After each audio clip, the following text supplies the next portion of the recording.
তো আমরা কিন্তু আজকে গাঁও ধুয়ে বেড়াচ্ছি উলুবাড়ি ড্যামের মধ্যে। ড্যামের জায়গাটা কিন্তু সবাই চিনে, সব জায়গার মানুষের চিনে, বাঙালি মানুষ কিন্তু বহুত গাঁও ধুয়ে বেড়াচ্ছে। তো ভিডিওটা আমি ফার্স্টটাতে আরম্ভ করি।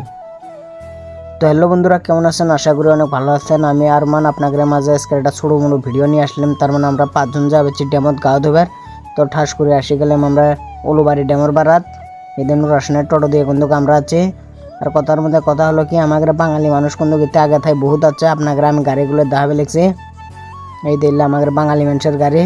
তো মনে করেন আমি আসলাম ড্যামের পাড়াত আসি দিই কিন্তু তার মানে আমাদের বাঙালি মানুষের বেশি, ওর জন্য তো আমাদের বাঙালি মানুষ মানে যেতে হোক অতি গাঁও ধুয়ে আসে। তো এই দিল্লি খালি বাঙালি মানুষ।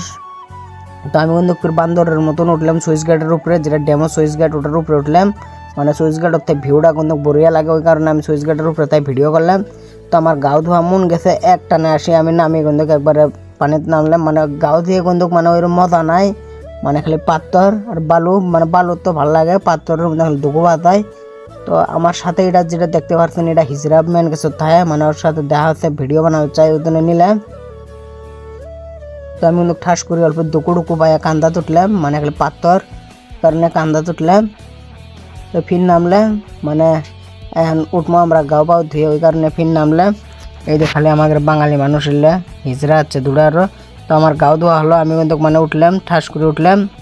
মানে এখন আমরা তো আমার বাড়ির মধ্যে, আমাকে মানে ওরা থুয়ে অল্প এক বাচ্চা, ওই কারণে মানে আমি আসলাম। তো আজকের ব্লগটা এই পর্যন্তই শেষ। আমার ফেসবুক পেজটা ফলো করবে, আমার ভিডিও করাইতে দেখলেন কমেন্ট করবে।